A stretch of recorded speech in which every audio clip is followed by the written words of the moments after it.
निंदा पर ध्यान न दे। गुरु शिष्य की कहानी।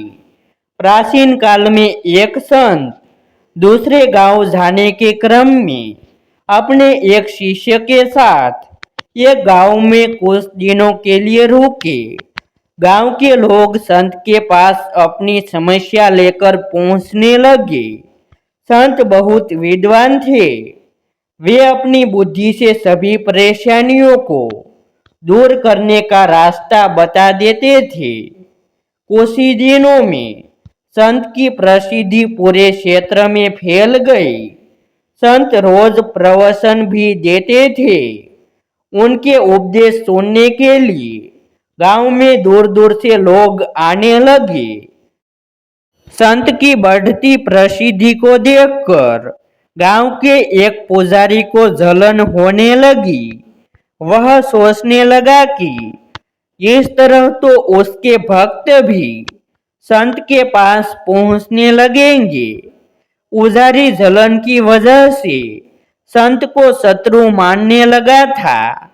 पुजारी ने संत की छवि खराब करना शुरू कर दिया। वह गांव के लोगों को कहने लगा कि यह संत पाखंडी है और लोगों को मूर्ख बना रहा है।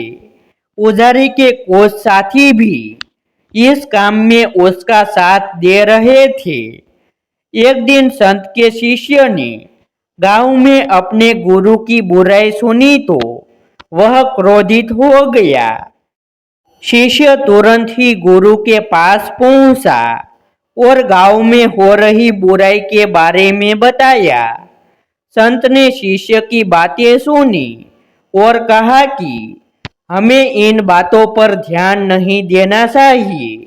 अगर हम उस पंडित से वाद विवाद करेंगे तो भी ये बातें चलती रहेंगी।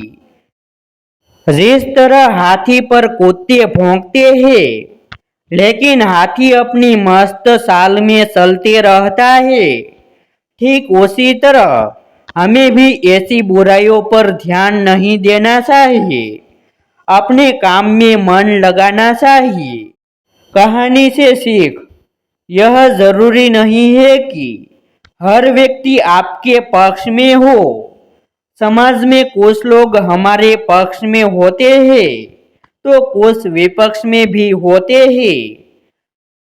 हमसे मतभेद रखने वाले लोग दूसरों के सामने हमारी बुराई करते हैं और वे हमारी परेशानियां बढ़ाते रहते हैं। ऐसी स्थिति में हमें निंदाओं से विचलित हुए बिना अपना काम करते रहना चाहिए।